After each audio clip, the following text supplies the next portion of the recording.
Hi, everyone. I'm Susie Hall with the Cornerstone Collective, and today I have the pleasure of Howard Kuo joining us, one of our collective associates. Welcome, Howard. Thank you for having me. Yes, and thank you for coming to us from another part of the world. I believe you're in Taiwan today. So if you would, Yes. please tell our viewers a little bit more about yourself and how long you've been in the food and beverage field. Wow. Let's see, without dating myself. I have been in the field for, wow, I'd say over 20 years. But if you count growing up in the business, even longer. My parents and uncles, as a first generation immigrant, all had Chinese restaurants in the States, from Dallas to New Jersey to Chicago. So, I grew up in Chinese restaurants actually. And out of college, I was lucky enough to get an apartment in New York City, a fully furnished doorman building apartment out of college, which is rare in New York. And I didn't have a job actually, but I had a college degree. So I took the leap, moved to New York, and I knew I could wait tables because it was in my blood. And I was lucky enough to land at a brand new restaurant that had opened that year, Nobu, a Japanese restaurant. And it literally was the hottest restaurant in the city at the time. Some could say the world, being in New York. So it was a fun ride, actually. I was very lucky to do that. It was supposed to be a part-time gig. Of course, my parents were yelling at me, going, "What are you doing waiting tables?" So I pursued other things for about 3 years. I worked at the Asia Society for a year in public relations. And I also decided after doing that for a year, that's what I studied in college. I was an East Asian Studies major. I realized it wasn't really what I was into. And of course, I kept getting advice saying you should do things that you're passionate about. So I decided to pursue fashion. I worked at Hugo Boss for a year as an intern. Well, actually, I did intern in the beginning and I got hired on full time. It was in a really beautiful showroom, Halston's old showroom overlooking St. Patrick's Cathedral at Olympic Tower, actually. Wow. It was a beautiful showroom. And then I got poached by John Weiser from Charivari, which is dating myself. Very, very cool avant-garde fashion boutique, kind of like in the vein of Barney's, but it kind of was the precursor around the same time as Barney's actually back in the day. And I became an assistant menswear buyer. I was lucky enough to do that for a few years. And all the time while I was doing that, I worked at Nobu actually, part-time at Nobu at that point. So for about 3 years in New York, I was working 7 days a week. And I partied like a rock star actually, because you can when you're in your 20s. Yeah. And it was fun. It was a good ride. But sadly, Charivari shut down. They closed down their last 3 stores while I was working for them. I mean, they were basically on the decline because a lot of the brands that they were working with started opening up their own boutiques. It was just the direction that fashion was going. So I was at a crossroads at that point. And I applied for Prada. I didn't get a job with Prada, and I was very upset. And Nobu himself actually reached out to me, and he was like, "Hey, Howard, we've opened London, Nobu London. However, we're having some problems there. Would you mind going there and moving there and helping us out?" And I was like, "Sure, why not?" I was kind of really at a point of, what am I going to do? I thought I was going to be in fashion. And that was a turning point for me. Nobu London was really a fun ride. When I got there, I was staying in the hotel, and we had the Met Bar actually was in the hotel. Nobu was on the second floor, and Met Bar was on the first floor, and I stayed up like on the 4th or 5th floor. And literally for 2 or 3 weeks, I realized I hadn't left the building because I could get off of work and go down to this Met Bar, have drinks, and then stumble upstairs, and then next day get up and work at Nobu. It was really, really fun. It was crazy. It was a good time to be in London at that time. And at that point, I guess Nobu kind of became a career for me. I realized being in restaurants and food and beverage was in my blood. And I was lucky enough to move back to New York and open up Nobu next door. And it was the first Nobu in the world that actually had music, and was a little sexier, darker. We kind of geared it to be the younger, kind of hipper version of Nobu, and it was next door to the original.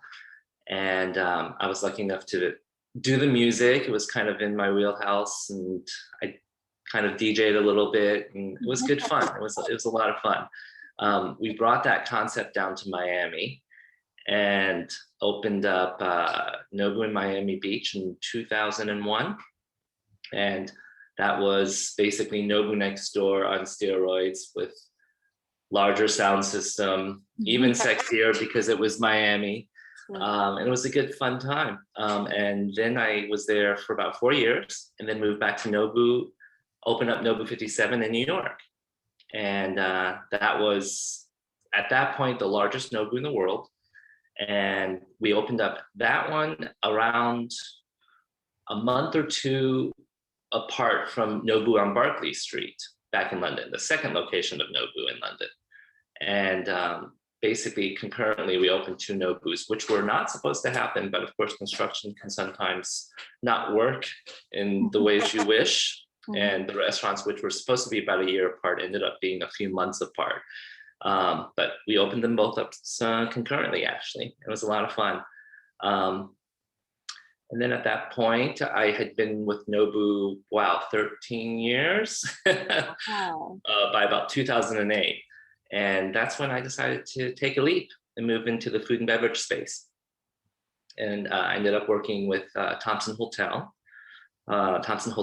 with Jason Pomerantz and Stephen Brandon. They were customers of mine or of ours at Nobu, and they basically said, "Hey, we're opening up this new restaurant in this brand new hotel. We want you to come and join us." And that's when I joined Thompson Hotels, and I helped them open up the Thompson Lower East Side with Susur Lee, amazing chef from Toronto, does Chinese fusion. And that was kind of my first entry into hotels, I guess you could say, as a food and beverage director. However, at that point, Nobu, we had opened up in so many hotels previously. Nobu in Miami was at the Shore Club, and Nobu in London was at the Metropolitan in London. So I had already kind of had some experience in that field, working within the realm of a hotel. So it kind of made sense to move into the food and beverage director space. And then from that point, I moved to LA and worked at the Hollywood Roosevelt for Thompson Hotels yet again. And I was there for a couple years where they relaunched all their food and beverage. And we opened up Public Kitchen and Spare Room Bar, which has a bowling alley in the bar in the Hollywood Roosevelt. It's still there. It's still just as hot today as it was. Wow, that was almost 10 years ago. Oh, I love that. Can't believe how time has flown. And we had Beecher's Madhouse in the basement, which was crazy. It was a circus, a 3-ring circus in the basement of the Hollywood Roosevelt. And I'm not kidding you. They had little people, sorry. They had Oompa Loompas running around. They had bearded ladies. It was crazy. I mean, literally we'd see these people in the back hallways. I'm like, where am I? So I did that for a few years. And then I had the opportunity to move to Hong Kong. And moved to Hong Kong to open up my first step in Hong Kong was on Lang Wei Fong, Wyndham Street, actually. It's the party district of Hong Kong. And I opened up a high-end Latin American restaurant called Socialito. And it actually was a restaurant. It was a restaurant during the day, taqueria in the front. When you looked at it from the front side, it looked like a taco truck. You'd walk in, it was a really beautiful designed restaurant by Abroco, actually. Beautiful space. And every evening around 10, 11 o'clock, the lights would get darker and it would turn into a nightclub, which wasn't what I was expecting, but it literally became a full-on nightclub in the evenings because the location was one of the most expensive real estate spots in Hong Kong. because of the location. It was Wyndham Street, prime location under this other nightclub that is like the #1 reigning nightclub in Hong Kong called Dragon Eye. Okay. And we had Socialito right beneath it. And it had to open up as a nightclub in the evenings just to maintain its rent, which was crazy. I did that for a couple years, and then I was lucky enough to meet the people from Swire Hotels, and I ended up getting a food and beverage director position there. And I worked with an amazing chef, Chef Gray Kuntz from Cafe Gray Deluxe in New York. He actually had Cafe Gray in New York. He did L'Espinasse in New York. An amazing talent. Sadly, he passed away a couple years ago. He had that restaurant for 10 years, over 10 years actually. And they just changed the concept to a brand new Mediterranean concept called Salistera. I can't wait to see it actually. Designed by Andre Fu, same designer of the hotel. It's a beautiful property, actually, the entire hotel. But I can't wait to see what they've done with the restaurant. The top floor, it's the 49th floor of the hotel. And then after that, I moved back to LA. And, why not? I was in Hong Kong for about 6 years. And then I moved back to LA for about 3 years. And I worked in hotels yet again. I worked with the proper hotel guys, Santa Monica proper. Also, they had proper residences at one point. I worked with those guys. And of course, sadly, we hit the pandemic. And here I am in Taiwan. Because Taiwan is one of the safest places in the world right now, besides New Zealand, really, 2 countries in the world that have truly contained the virus. And my mother retired here about 10 years ago. Okay. It's actually one of the reasons I went to Hong Kong, to be a little closer to mom. And then here I am now, kind of figuring out the market in Taiwan, which is really exciting, actually. Wow, that is just fascinating. And the start to your career with Nobu. Wow, thank you for sharing all of that. That is, for me, it's inspirational as a design professional and as an entrepreneur. And, our viewers, I'm sure, will recognize a lot of those names and locations that you shared as well. And a theme that just, has always jumped out at me with you is relationships. Seems like everywhere you've been, you've developed these really deep, meaningful, exciting relationships, and they've, carried with you throughout your career. Is that something that's just been natural for you throughout your life, or is it something you focus on in business? How does that play out for you? For sure, definitely. Even meeting you, I was introduced to you by a guest of mine at Santa Monica proper, actually. Well, actually, I met him before, actually, at an entrepreneur event, but Gene. And, he became a guest and a friend. And, just through that kind of relationship, I was introduced to Cornerstone Collective.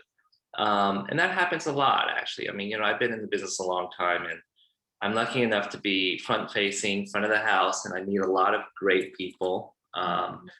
And, I truly believe in not burning bridges and, always staying in touch with people and even my teams that I work with. And, every place I open, I really develop a great team. And I really look at every restaurant or even hotel I've been involved with and teams that I've hired and built as family. And that's something that's true to this day. Like I can go back to any Nobu in the world or any restaurant or hotel I've worked in, and we'll walk in and see people, and it's big hugs and everything. And, that's I think that transcends the guest experience, when you create a team like that, because people will feel that, everyone working is truly working together as like a family. And you can feel that, right? When you go into certain restaurants or certain hotels where that vibe is there, and there is that type of teamwork going on.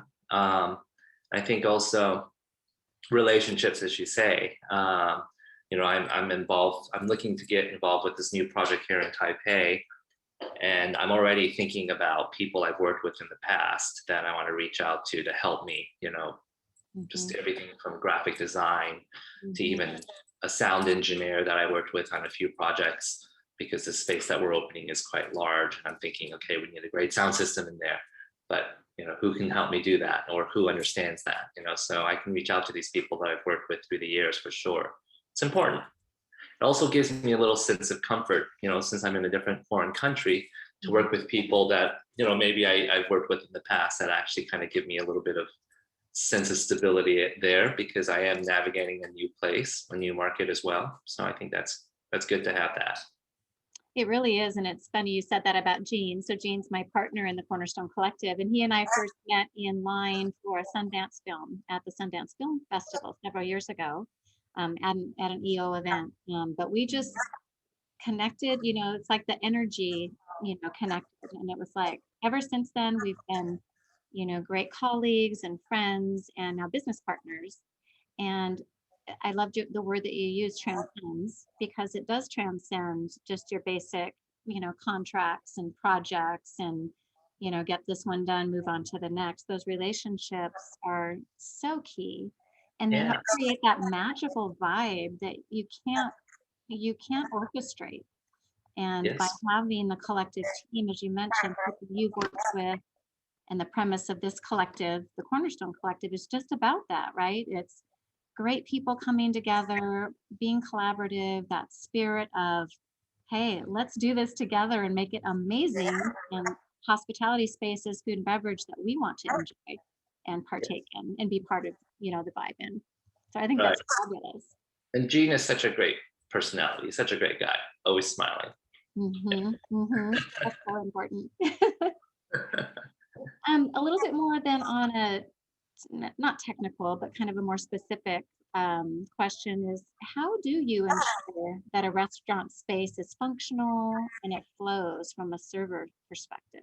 Yeah, no, that's something that actually is quite important. You'd be surprised at how often you'll have, a star interior designer or architect get involved with a restaurant, but yet they're not looking at the space from a server perspective, as you mentioned, and really understanding the flow. Sometimes they don't understand the flow of a restaurant and how it's going to be used by the staff, from the servers to the support staff to the bussers, the runners, and then once you add in the guests, that's a whole nother thing. So you add in the guests, and then you could build bottlenecks. For sure, you have to really think about that. Like where the kitchen is, where the dishwash area is, the dish pit, the bar area, the service bar, everything to service stations and point of sales, POS, where you're going to be placing them. You also have to think about the type of food you're serving. If it's going to have a lot of silverware or a lot of glassware, actually, I've worked in restaurants where wine service was a huge thing. And if you don't have enough, space for your wine glasses, and having polished wine glasses ready to go, those are all things that can really affect the service. And, if you're not thinking about it in the design process, and then you build the restaurant and you haven't involved the operators, you're in for some issues when it comes to service, and thinking about the type of food it's serving as well, the culture, like chopsticks versus, multiple courses of silverware, it's quite different. Chopstick in a chopstick rest requires less space for storage of, just implements to eat with and dine with. And when you eat in a more Western style restaurant, you're going to need multiple forks, depending if it's a formal restaurant as well. Right. So all those things, linens, and you got to really think about all those things when you're designing the restaurant. And, I think I learned a lot of that because we had opened so many Nobus around the world, and we've worked with different designers as we did them. Some really great ones, really, really wonderful designers, and really having to step in and say, okay, wait, guys, we need to be involved with this space right now. You can't just design this and hand me the space. I need to tell you what I need. This is what, and all of that. And it really makes a huge difference. A lot of the Nobus at this point, they figured it out. They've got the formula down because we've done it so many at this point. It's got like over 40 restaurants now, but and that relates to any new restaurant opening. You just have to think about that and really think about the type of food as well, and of course volume. So all things to consider. Right, and what you said about having the operator involved and everyone around the table is what I call it, an integrated design. all the stakeholders, everyone involved. We had a call today with a hotel owner operator, and we're procuring things down to the bedding and the linens, and what is that experience like? And so we're on the Zoom doing pillow testing, all of that. But just understanding, is the laundry on site or off site, down to that level of detail is so valuable, because Yes. a lot of times mistakes are made or things are overlooked and then they have to be redone. And Yep. that's just not a good experience for anybody. Yeah, just to change it after the fact, and have to adjust costs you more than if you addressed it in the beginning, right? To fix certain things, you're like, what is going on here? Oh my God. And I've had to deal with that actually, where we've gone back. So we learn from our mistakes, I remember, through the years. Well, and that's the value of a seasoned, professional like such as yourself in the field. And, I know that people highly respect you and value you as part of their team. And, anybody that's, able to have Howard on their team is, just, Well, I let's think, hope. special. And we so appreciate you being part of the Cornerstone Collective. And we're looking forward to, now that the hospitality world is starting to open up again, Yes, looking forward to these collaborations around the globe, because the world is a lot smaller than it used to be. for And sure. getting less scary to travel now with the vaccines coming out and all of that. So, Mhm. on that note, we've got just a few minutes left. I wanted to ask you what appeals to you most about the collaboration with the Cornerstone Collective, and you kind of alluded to that earlier, and as well, what you're most looking forward to in 2021. Okay. Well, what I loved about the collective, when Jean approached me and mentioned it, is this great mix of people from, all walks of life that you've really put together, different varieties of people, and the global perspective you have. And the fact that here I am in Taiwan and we're collaborating, and I'm looking perhaps, helping on this side of the globe, who knows, but Mhm. I am a global nomad myself. I've lived around the world, and I'm lucky enough to be able to just get up and move, and just I'm an Aquarius through and through, so I'm happy to just get up Oh, and go. so is my dad. Okay, good to know. um, I think definitely that when I was approached and found out more about what you're doing here, it excited me. I thought, hey, you know what, this is the right fit. It made sense.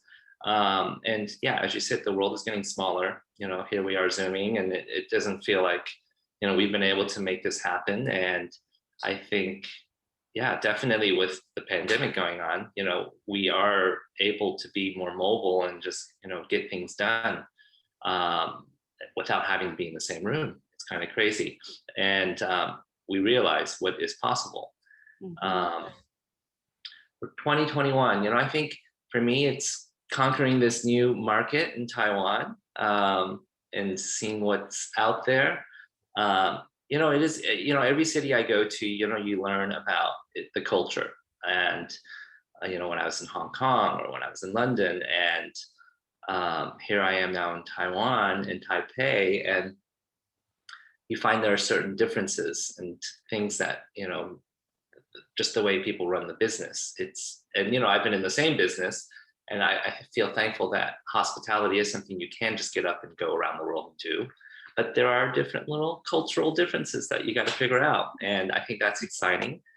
I am working on a really cool concept, an Italian food hall style concept in Taipei, which is the first time I think in Taiwan, but with a really hot young chef that I can't really say just yet. But we're doing a really cool concept that I'm excited about, and we're going to launch it this fall. And I'm going to have to learn about working with the locals and the cultural differences. Although I am Chinese background, I was born and raised in the States, so Mhm. I'm definitely more Western than I am Asian. But I look this way, so I can get away with it. But once I start speaking Chinese, people are like, okay, where is this guy from? But I'm excited though, to learn. And I think that's what's exciting about life in general and why I also enjoy traveling and going around and exploring new cultures and learning. I think it makes you stronger in the end as a person. But I'm looking forward to kind of doing what I do in this new market in Taiwan. It's exciting. So, and it's safe here. It's COVID free. I can go to a yoga class, and I can go out and eat and go to nightclubs, basement nightclubs. I remember back in July when I came here, I was shocked. I was like, wait, people aren't wearing masks. What's going on? But you can take them off, but people wear them everywhere though, normally. But when you go into a restaurant or a club, you can take them off. It's crazy. So I'm blessed and thankful to be here, and also to be able to work with Cornerstone Collective at the same time. Right. Well, I'm just gonna have to get over there one of these days. So yes, you must. It is. And I love what you shared about possibilities. I believe that anything's possible. There's a lot of sayings about that, but it's really true. And being in, professions like ours, where we get to help create those experiences for people that, when they walk into a space or have a dining experience or something, and they walk out and they're like, wow, I didn't even ever think that was possible.